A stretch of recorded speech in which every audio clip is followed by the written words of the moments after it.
तो जैसा कि पिछले एपिसोड में हमने देखा था, नॉर्दर्न सी ड्रैगन यानी कि अपने बाल्ड ओल्ड मैन मू चैन को लाइटनिंग टेरिटरी के सबसे टॉप लेवल पर लेकर आते हैं और लाइटनिंग रिवर के बीच इशारा करते हुए कहते हैं, मुझे वो चीज़ चाहिए। अब आगे मू चैन थोड़ा सा घबरा जाता है कि लाइटनिंग रिवर में मैं एंटर कैसे करूँगा, और ये कहता है कि सीनियर, क्या आप मजाक कर रहे हो? मैं अगर वहाँ पर गया तो डिवाइन ब्लैक लाइटनिंग है, पूरी तरह से मैं फ्राई हो जाऊँगा। इवन सॉवरिन लेवल का बंदा भी वहाँ नहीं जा सकता। ओल्ड मैन अब इसे समझाते हैं कि मैं तुम्हें डायरेक्टली जाने को नहीं कह रहा हूँ, और ये जो लाइटनिंग टेरिटरी है यही मैंने 101 साल पहले बनाया था।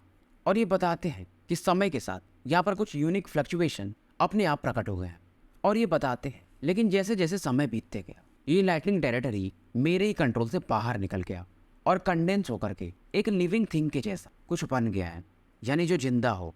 मू चैन पूछता वो क्या है, उसका नाम क्या है? बाल्ड ओल्ड मैन कहते हैं, मैंने उसे लाइटनिंग स्पिरिट कहा है, यानी अगर वो स्पिरिट है तो उसके पास अपना इंटेलिजेंस है। तो बाल्ड ओल्ड मैन के कंट्रोल से वो बाहर जा चुका है।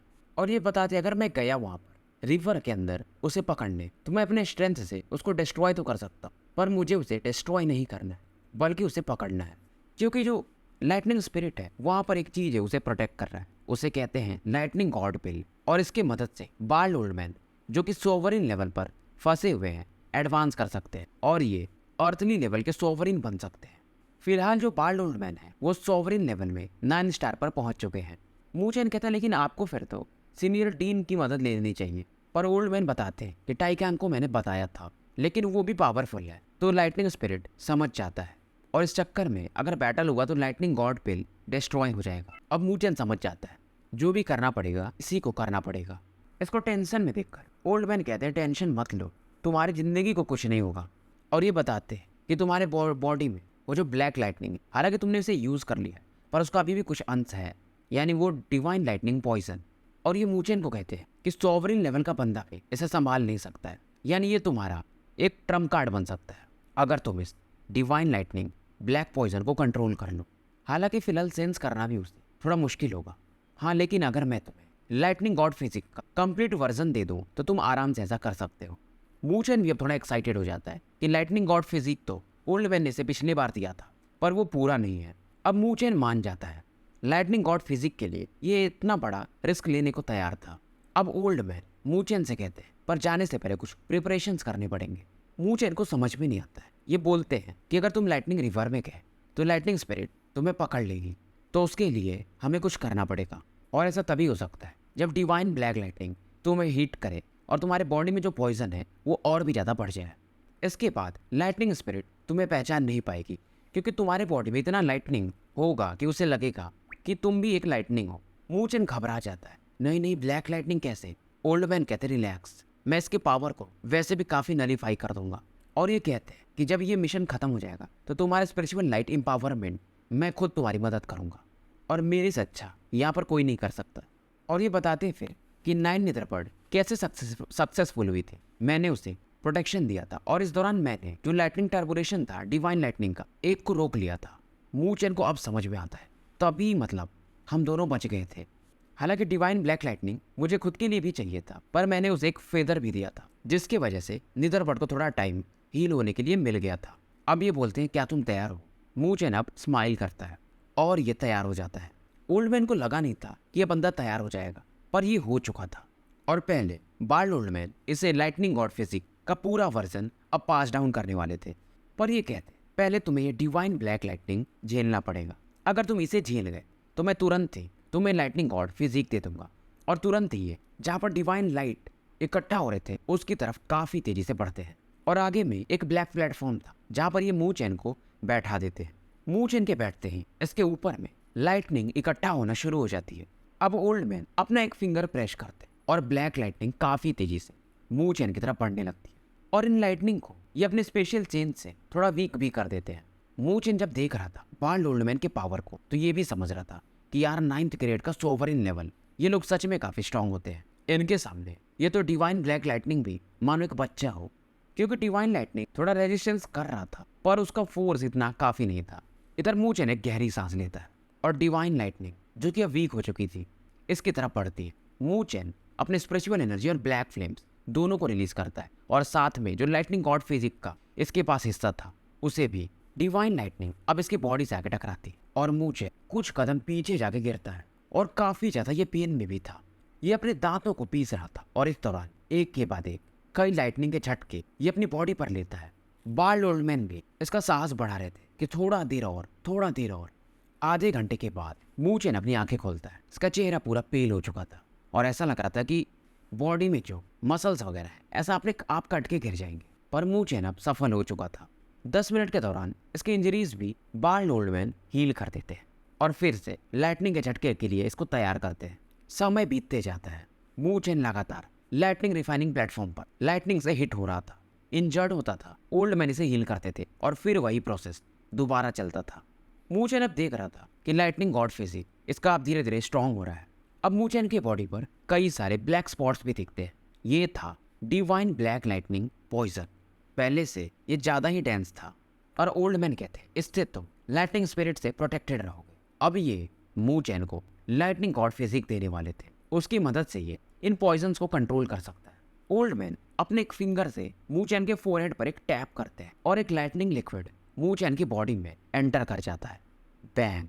अब मूचेन इस लिक्विड के थ्रू जो भी इंफॉर्मेशन थे लाइटनिंग गॉड फिजिक इससे समझ में आने लगता है। Lightning god physique, middle rank deity tier spiritual art, ये बॉडी रिफाइनिंग स्पिरिचुअल आर्ट है और समय के साथ ये एक हाई रैंक का डाइटी टायर स्पिरिचुअल आर्ट भी बन सकता है। ये अपने इमोशंस को अब शांत करता है और धीरे धीरे इस डिवाइन टेक्निक को समझना शुरू कर देता है। और ये लाइटनिंग गॉड फिजिक इसके 9 लेवल्स थे टोटल ट्रेनिंग के लिए और इन्हें एनी या रून लाइटनिंग फिजिक कहा जाता है। यानी जैसे जैसे किसी का पावर लेवल बढ़ेगा, लाइटनिंग गॉड फिजिक के 1 से लेकर 9 स्टार है। अब ये सोचता है कि मेरे लाइटनिंग गॉड फिजिक पर कितने मार्क हैं। ओल्ड मैन बताते हैं इसे, अभी तो तुम फर्स्ट स्टार पर भी नहीं पहुंचे हो। तुम्हें क्या लगता है लाइटनिंग गॉड फिजिक इतना आसान है सीखना? और जैसे जैसे तुम्हारा लेवल बढ़ेगा इसका जो लेवल है और भी ज़्यादा टफ होता जाएगा और तुम्हें अगर इसे आगे के लेवल पर मास्टर करना है यानी 3 स्टार के बाद, तो तुम्हें एक लाइटनिंग बोल्ट चाहिए होगा जो कि डिवाइन ब्लैक लाइटनिंग से भी ज़्यादा स्ट्रांग हो, जिसे कि हम लाइटनिंग गॉड कह सकते हैं। मूचेन अब सोच रहा था यार डिवाइन ब्लैक लाइटनिंग जो कि इतना वीक था फिर भी ऐसा लग रहा था मैं मर जाऊंगा, तो मैं लाइटनिंग गॉड उसको कैसे झेलूंगा। ओल्ड मैन समझाते हैं पहले उसके बारे में छोड़ो, वो अभी बहुत दूर का चीज़ है। अब मूचेन अपने माइंड को शांत कर और अपनी बॉडी में जब झांकता है तो इसे एक ब्लैक लिक्विड दिखाई देता है जो कि इसकी बॉडी में छिपा हुआ था और इसके ब्लड और फ्लैश में लगातार घूम रहा था, हड्डियों में जाकर छिपने वाला था। ये था अपना वही ब्लैक पॉइजन। बिना लाइटनिंग गॉड फिजिक के मूचेन इसे कभी भी डिटेक्ट कर ही नहीं सकता था। अब ओल्ड मैन इसे समझाते हैं कि मैं जो कह रहा हूँ वही करो, लाइटनिंग गॉड फिजिक को अट्रैक्ट करो और इसे अपने राइट हैंड पर फोकस करो, मेरिडियंस वगैरह को उधर की तरफ इस पावर को फ्लो करने पर मजबूर करो। अब इधर जो पॉइजन था जैसे ही लाइटनिंग गॉड पावर को फील करते ये भागने लगता है। धीरे धीरे समय के साथ ये ब्लैक पॉइजन को अब कंट्रोल करना शुरू कर देता है। साथ में इसे अपने लाइटनिंग टेक्निक को भी कंट्रोल करना था, नहीं तो इसके मेरिडियंस डिस्ट्रॉय हो सकते थे। ओल्ड मैन के हिसाब से ये उस पॉइजन को मूचेन को मिडिल फिंगर पर फोकस करने को बोलते हैं, मतलब उसे वहां पर ले आकर सप्रेस कर दो। मूचेन अपने लाइटनिंग पावर से उस ब्लैक पॉइजन को दौड़ाते हुए अपने मिडिल फिंगर की तरफ लाता है और वहां पर लाइटनिंग गॉड से एक सील बना देता है। मूचेन का जो अब मिडिल फिंगर था वो एकदम ब्लैक कलर का हो जाता है। हाथ तो इसके पूरे सफ़ेद थे पर ये मिडिल फिंगर ये थोड़ा मिस्टीरियस और सिनिस्टर लग रहा था। बाल्ड ओल्ड मैन इस दौरान अपना जो गोल्ड ब्लड एसेंस था मूचेन के पाम पर भेज देते हैं और ये ऑरा इनका मूचेन के मिडिल फिंगर पर जाकर फोकस हो जाता है और इसके पूरे राइट हैंड पर पहले ये एक रोटेशन ट्रिप मारता है, यानी कि वो जो सील था पहले से भी ज़्यादा स्ट्रांग हो चुका था। ओल्ड मैन इसे बताते हैं फ्यूचर में अगर कोई पावरफुल बंदा मिले, अगर वो हेवनली कॉम्बिनेशन स्टेज पर भी हो, अगर तुम अपने इस मिडिल फिंगर को एक्टिवेट करके बस उसे पिन कर दो तो वो सीरियसली इंजर्ड हो सकता है। यानी कि अगर हंटिंग वॉर में जैसे तुम्हें वो सीनियर टियानियन मिला था, अगर ये अटैक तुम्हारे पास पहले से होता तो एक अटैक में तुम उसे गिरा सकते थे। और मूचेन अब इस अटैक को नाम देता है ब्लैक लाइटनिंग पॉइजन फिंगर, हम बोलेंगे पॉइजन फिंगर। अब बारी थी लाइटनिंग स्पिरिट की। ओल्ड मैन समझाते हैं कि देखो मैं लाइटनिंग स्पिरिट को इधर बहका के रखूंगा, उससे थोड़ा फाइट करूंगा और इस दौरान तुम अंदर एंटर करके लाइटनिंग गॉड पिल को ढूंढना।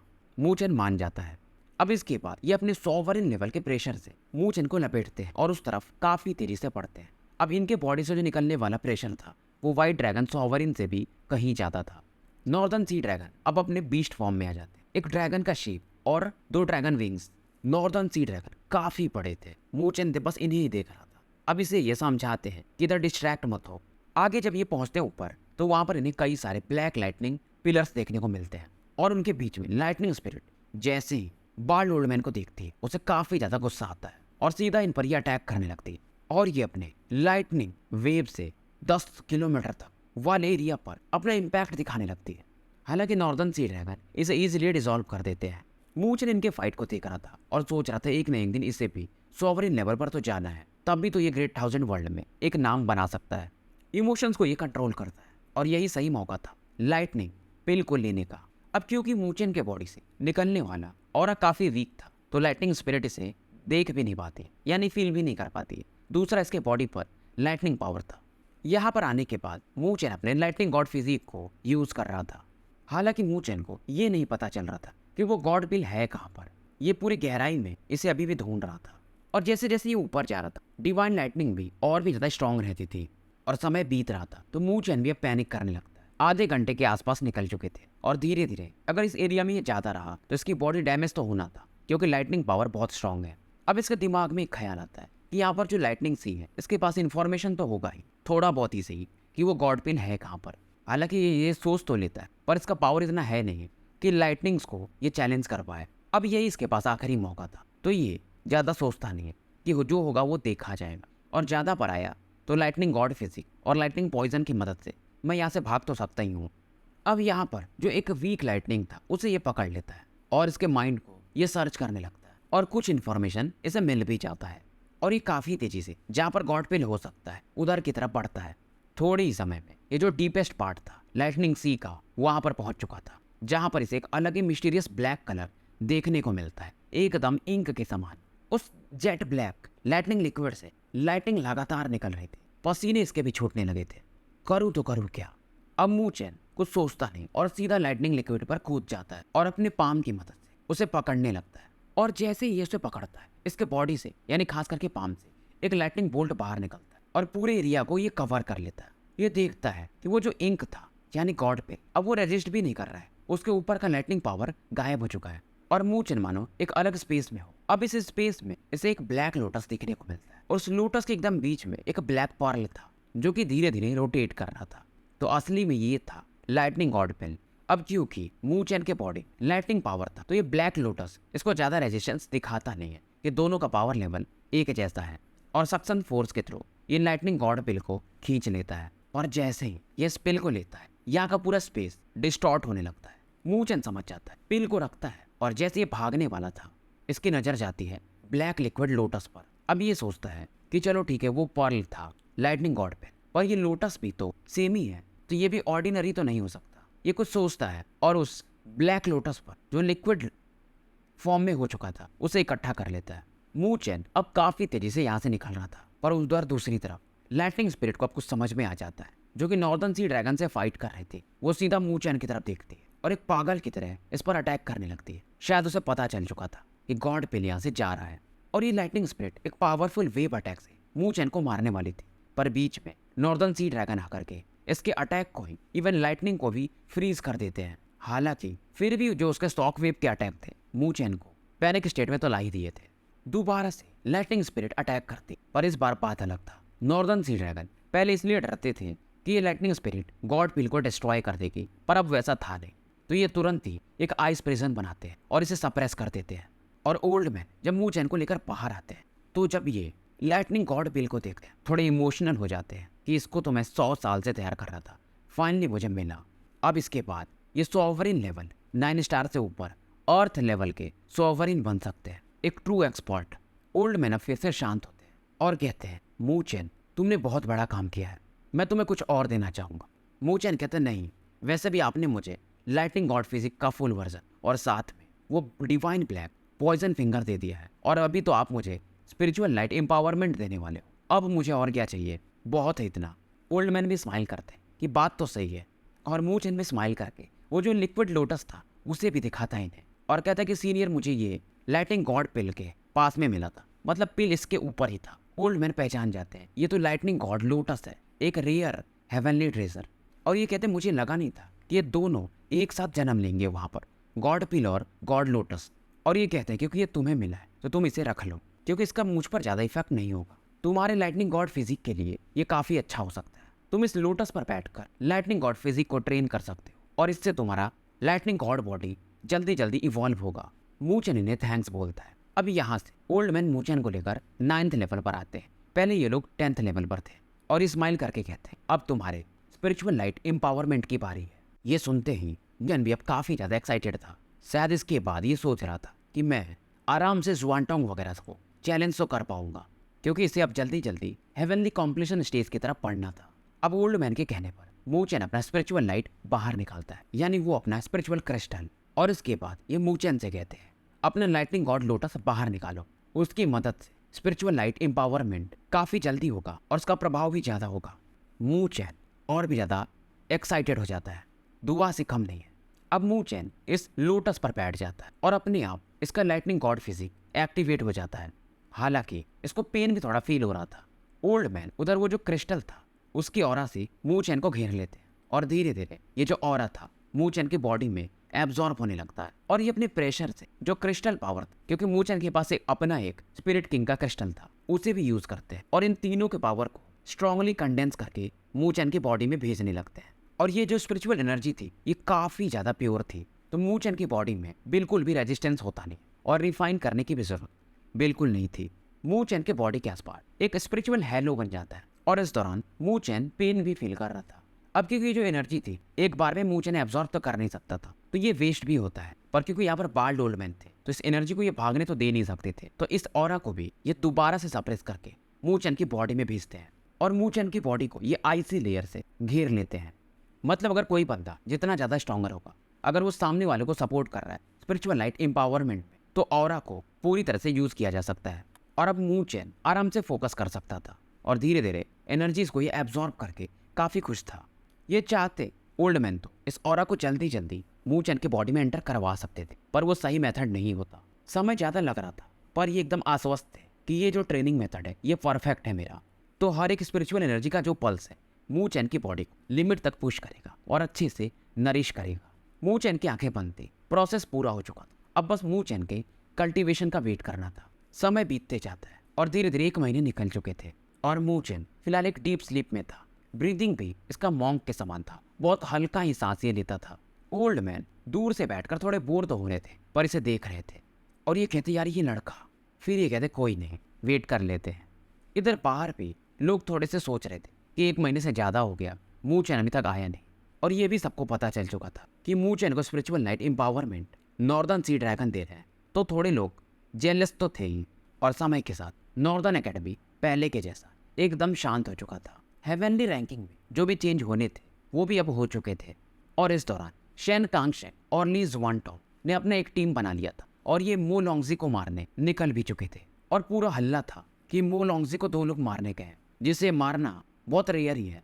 और इस बार सबको उम्मीद भी था क्योंकि शेन कांगशेंग और जुआनटोंग एम्पावरमेंट भी मिल गया और साथ में ये डुओ सच में काफ़ी पावरफुल है, तो शायद इस बार लॉन्गजी को ये मार दे। और इधर कुछ और भी न्यूज़ था, जैसे कि 5 ग्रेट एकेडमीज तो हैं, पर कुछ और भी एकेडमीज हैं इस रीजन में जो इनसे थोड़ा ही वीक होंगी या बराबर मानी जा सकती है। तो इस हिसाब से ये जो एकेडमीज हैं ये 5 ग्रेट एकेडमीज को चाहे तो चैलेंज कर सकती है, और अगर इन्हें ये हरा दे तो इनका नाम ज़्यादा फेमस हो सकता है। और इस चीज़ को एकेडमी एक्सचेंज भी कहा जाता है। और सेम घटना यहाँ पर होती है नॉर्दर्न एकेडमी में। 1 महीने की हंटिंग वॉर के बाद एक एकेडमी वाले लोग थे जो अब इनसे फाइट करने के लिए आ रहे थे, और इस एकेडमी का नाम था एंशिएंट कॉल्ड्रन स्पिरिचुअल एकेडमी। और ये भी जो एकेडमी है बहुत स्ट्रॉन्ग है, और जैसा कि प्लान था अभी एकेडमी एक्सचेंज होने वाला था।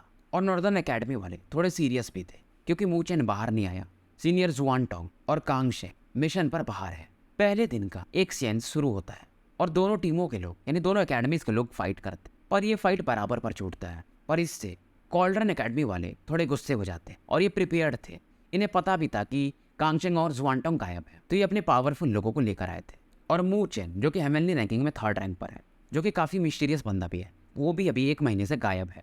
तो सेकंड डे में फाइट करने के लिए नॉर्दर्न एकेडमी से हे याओ, सू जुआन, जाओ किंग शान ये लोग बाहर आते हैं, जो कि टॉप 10 के बंदे माने जा सकते हैं। सेकंड डे तो ये लोग इन्हें सप्रेस कर देते हैं, पर तीसरे दिन कॉल्ड्रन वाले अपने खतरनाक टैलेंट बाहर निकालते हैं। और ये जो कॉल्ड्रन एकेडमी का बंदा था ये इतना पावरफुल था कि इसने जू हुआंग, जाओ किंग शान, सू जुआन, मू फेंगयांग जो कि टॉप 10 लेवल के बंदे थे, इन्हें अकेले हरा दिया 1-on-1 बैटल में। अब इसके वजह से नॉर्दर्न एकेडमी में भी एक पैनिक का माहौल था और उसने ऐसे नहीं हराया था, इनको इंजर्ड भी कर दिया था ठीक ठाक। अब सभी की उम्मीदें हे याओ पर टिकी थी, जो कि रैंक 4 का हेवनली रैंकिंग का बंदा था। हे याओ पूरे टेक्निक्स यूज भी करता है, पर इसे भी वो बंदा हरा देता है। कॉल्ड्रन एकेडमी वालों का अब जो स्पिरिट था काफी हाई लेवल पर था। अब इन्हें लग रहा था कि ये नॉर्दर्न एकेडमी के लोगों को हरा सकते हैं। और जिस बंदे ने सबको हराया था, इसका नाम था लियू जैंग।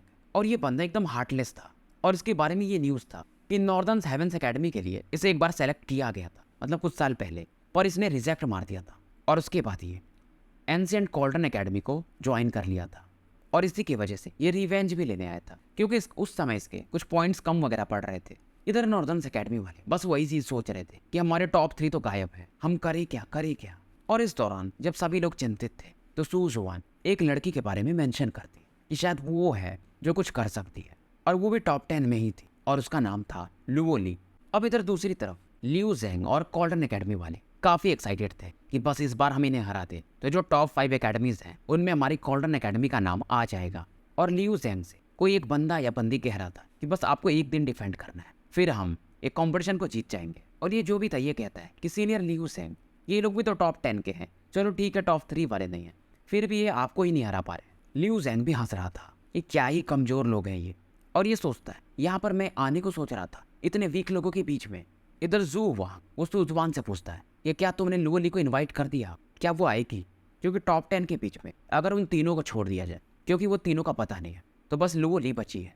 लियू जैंग जब ये सुनता है तो ये कहता है कि उसके आने का भी क्या फायदा, क्योंकि ये जो लियू जैंग है ये आराम से हेवनली कॉम्पिटिशन के इनिशियल फेज या उससे ऊपर ही होगा। लियू जुआन टोंग से ये बिल्कुल कमजोर नहीं है।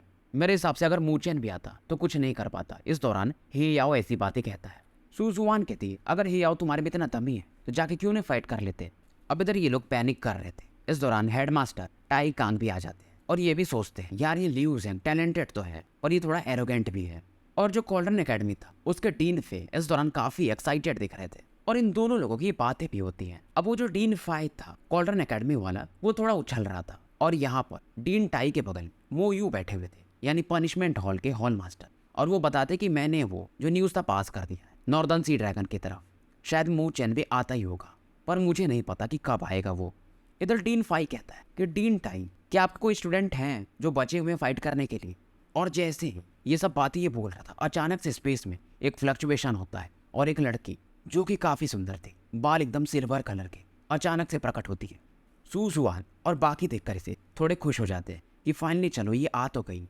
लियू जैंग भी जब इस लड़की को देखता है तो इसके हक्के बक्के उड़ जाते हैं, क्या ही सुंदर लड़की है। अब लुओ ली इसको इग्नोर मारती है और कहती है कि मैं हेवनली रैंकिंग में 10वें रैंक पर हूँ, मैं आपका गाइडेंस चाहूँगी। ये सुनकर के लियू जैंग कहता है 10th रैंक, मैंने तुम्हारे 4th रैंक के भाई भी बंदों को हरा दिया है, तुम क्या करोगी? पर लियू जैंग ये लुओ ली को जानता था, इसे लगा नहीं था कि ये भी यहाँ पर आई होगी और ये कहता कोई भी हो पर मैं मर्जी तो नहीं दिखाऊंगा। लुओ ली भी कहती प्लीज ट्राई कर सकते हो। अब लुओ ली गुस्से में एक कदम आगे बढ़ता है और अपनी ऑरा को रिलीज करता। इसका पावर लेवल था हेवनली कॉम्पिटिशन के इनिशियल फेज पर।